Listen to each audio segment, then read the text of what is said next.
Hey guys, welcome back to my channel Rewind That. It's your girl Miss K.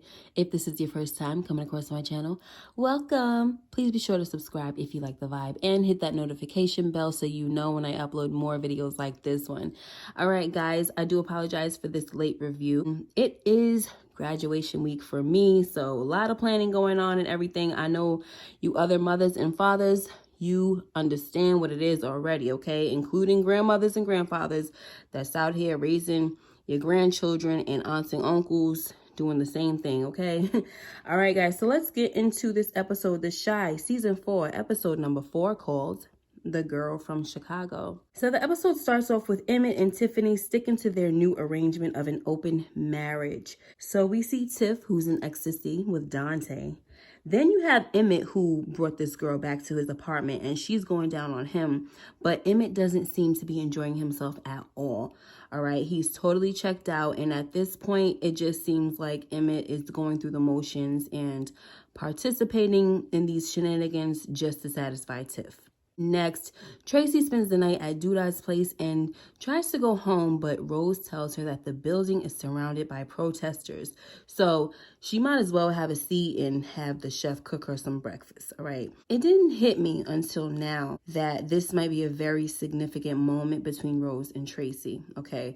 We don't know what they talked about, but something tells me that these women could be working together to bring Duda down.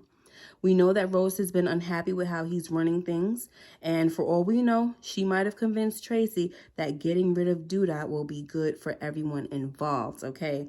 Also, I definitely believe that it's a woman who shoots Duda. If you look closely, guys, it looks like a woman's arms, and the shooter is holding the gun with two hands, which is another indication that it's a woman. Also, if you guys go back to this scene, you'll even hear that the music just sounds like there's something significant about this scene. And it's actually pretty eerie too, all right? Next, we see Kev and his family at therapy, and they express their concerns for Kevin's drinking. And I know that it was about Kevin, but I felt bad for Nina because she expressed how she just worries about her kids, you know, because she almost lost her daughter last year, right? Now she's always dreadful and afraid of getting a call that one of her kids is dead. We clearly see that Nina is suffering from PTSD, especially if she's having panic attacks every time one of her kids leaves the house, all right? Next, Jake and Jemma get in trouble for their, little interview, but Duda talks to the principal and squares everything away. But unfortunately, Jemma's show still gets canceled, and of course, she has a fit over it. Next, we see Jemma initiating a walkout, but Kev just made a promise to his parents, so he doesn't want to participate, right? And he's at a place right now where he just doesn't want to lose their trust, okay? So Jake is down for the walkout, but Kev reminds him that they're surrounded by a bunch of rich kids whose parents have money to bail them out of jail. And this is a luxury that him and Jake don't have. But actually, Jake does have this luxury because he has Duda. But we understand what Kev is trying to say, right? But Jemma doesn't appreciate Kevin's comments, and she tells him that ain't nobody gonna call the cops, right? And Kev says, spoken like the spoiled little black girl you are. And to be honest, guys, I'm really starting not to like Jemma because she just does too much. I've been trying to lay off her because she's a freaking kid, but guys, I'm tired. She's a spoiled little rich black girl who knows absolutely nothing about the struggle.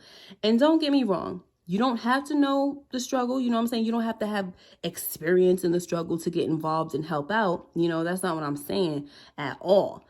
But Jemma is one of those people that do too much to show they're pro-black, you know what I'm saying? Like, why would you make a fuss about your Asian teacher putting a Black Lives Matter sign on her door? Like, remember, I think it was in the first episode where she was complaining about this very teacher. And I'm like, yo, this teacher, I thought she was white, guys. Like, she's over here complaining about an Asian teacher putting Black Lives Matter on the freaking door. Really, girl? Find something else to fuss about. Sheesh.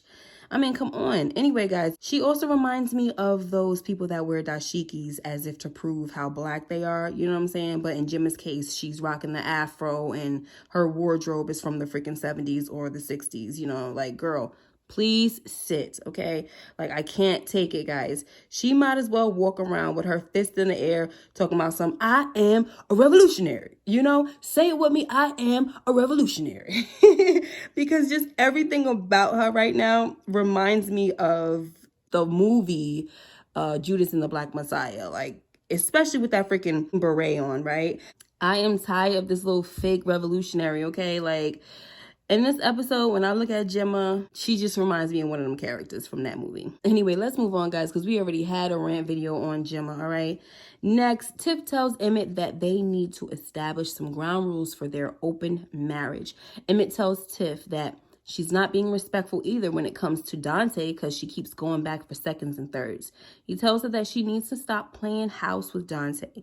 And we see how quick Tiff tries to get off the subject once Emmett tells her that there shouldn't be anyone that they have sex with more than once. Later on, we see them discussing their rules further, and it just seems like Tiff wants the rules to only apply to Emmett, because when he tells her again to stop screwing Dante, she tells him that she objects. And she tries to guilt trip him as well by saying that he's the reason they're involved in this situation in the first place. Therefore, he can't tell her who she can and cannot screw. And for me, guys, it's just so ridiculous at this point, you know, like, even in the score is one thing, but to continuously have sex with the same person, no, like, you got to stop that. You know what I'm saying? Emmett needs to just leave her right the heck there, because this thing is going too far. Then to make him back off, Tiff keeps saying to Emmett, oh, you want me out here hopping from D to D, you know what I'm saying, screwing a bunch of Negroes? Like, is that what you're telling me? And I'm like, you know what? I just can't. Because, of course, your husband is going to say, no, that's not what I want. You know what I'm saying? So she's trying to use that as leverage. Let's move on from this situation, guys, because this was one of the few situations that pissed me off in this episode. Next, we see Imani waiting for Trinity to meet up with her, but unfortunately, she doesn't show up. In an earlier scene, Imani met up with Trinity in a store, and they made plans to meet up later that night so Imani can get her to safety. Next, Jake and Jemma walk out of the class and find out that everyone else from the club didn't show up. So Jake decides that him and Jemma can just do the walkout together by pulling the alarm. It was just a stupid and meaningless thing, okay, because it didn't change anything. Like Kev told Jemma, it's not really a revolution, all right? Anyway, Jake and Jemma decide to go get some fish sandwiches until school lets out. Next, Papa gives Kevin some advice about how he should support Jemma and yada yada. Papa tells Kev that he should apologize to Jemma on his show, Papa's Pulpit, but it was just a pathetic attempt, all right? And, you know, people in the comments thought so as well. Next, Imani comes to the community center and asks Tracy how she's going to call herself a community activist, but she's not protecting everyone in the community. So Tracy was like, what do you mean? So Imani tells her that she's been trying to get the girls out of the trap house. Tracy then tells her that they've been trying to get that trap house raided for years.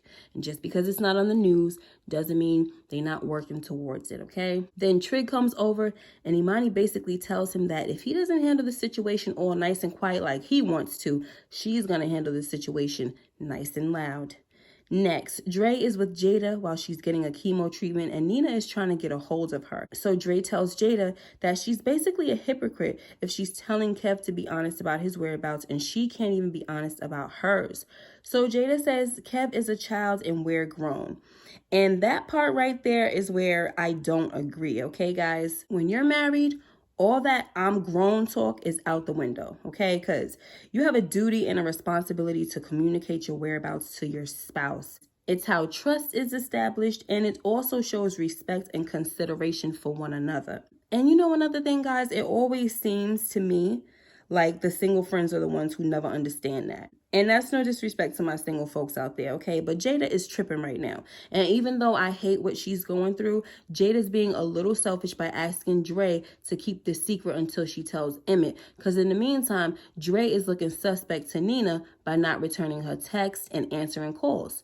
So I just don't agree with Jada's request because it's causing friction in Dre and Nina's marriage. And you don't do that to a friend. Next, Jake and Jemma are still out eating their fish sandwiches, okay? It's all dark outside, and I thought they were supposed to, you know, just wait until school was over. They done turned it into a whole thing, guys. Anyway, Jake notices that there's a lash on Jemma's face, so he takes it off of her.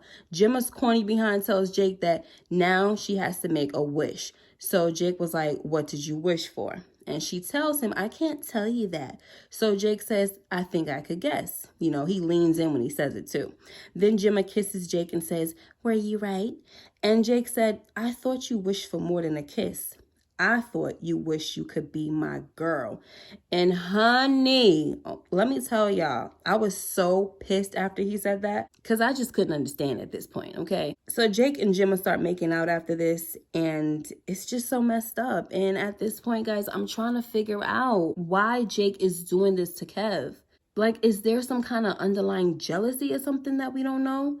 Sheesh, because this isn't the first time Jake did something like this, guys. In season 1, Kev liked Maisha's cousin Andrea, you know, and I think Jake kissed her or something too. You know, I don't really remember everything that happened, but I think they were about to fight and everything, and Papa had to come in and squash it or whatever, you know, but it's like I said, guys, it's just really messed up. And as much as I love Jake, I hope he gets what's coming to him. Just because I like a character doesn't mean I'm going to be biased, okay? If you screw up and mistreat other people around you, then you deserve the consequences, okay? Just like Emmett. I love Emmett. But what he did to Sonny, he needs to pay for. And his marriage is all jacked up now. His wife is happily screwing someone else. So it's looking like he's getting some of the consequences for screwing people over, okay? Next, Nina is at the hospital with Keisha because she had some cramps that were only Braxton Hicks. Octavia was there too because, you know, she was with Keisha when her cramps started. This is because Keisha went up to Octavia's job. Now, I do appreciate how concerned Octavia was, but I just feel like she was overstepping and inserting herself in the situation a little too much. Anyway, after the doctor tells Keisha that everything is fine and her blood pressure is back to normal, Keisha tells Octavia that she's the one she wants to give her baby to. And if you guys noticed, Nina did not look thrilled about this at all, okay? And I wasn't either, because I want Keisha to keep her baby. Next, Emmett goes to Jada's house where she finally tells him that she has cancer. We also see that chemo treatment has Jada in the bathroom throwing up. Anyway, Emmett was just standing there like he was in shock or something, you know? He just didn't know how to respond. Then he goes home and he's pretty quiet, so Tiff knows that something is wrong. We didn't see him actually telling her that Jada has cancer, but we saw him break down and we already know that he told her eventually. Some people even think that Jada's situation is going to bring Emmett and Tiff closer and hopefully put an end to this nonsense of an open marriage, but we'll see, guys. Next, while Dre and Nina are in bed, Dre's phone is buzzing away. So Nina gets up and she reads a text from Jada that says, "Thank you for keeping our secret." So we see that Nina is upset by this and she's not taking it lightly, okay? So Dre is going to have some explaining to do. Next, we get to the last scene where Trig comes home to Imani after confronting Nuck about where Trinity was. Unfortunately, he doesn't have good news for Imani. He tells her that Trinity's body was found over on Bishop and that Nuck had the phone Imani gave her. So, of course, Imani is upset by this, and it seems like she's mad at Trig too, all right? And that is how the episode ended, guys. We didn't see Shad in this episode, so we don't know how he's handled the news of finding out that Imani is a man. And I'm definitely looking forward to that next week. All right, guys, that's all for today. Let me know what you guys thought about this episode. Make sure you like, comment, and subscribe if you haven't already.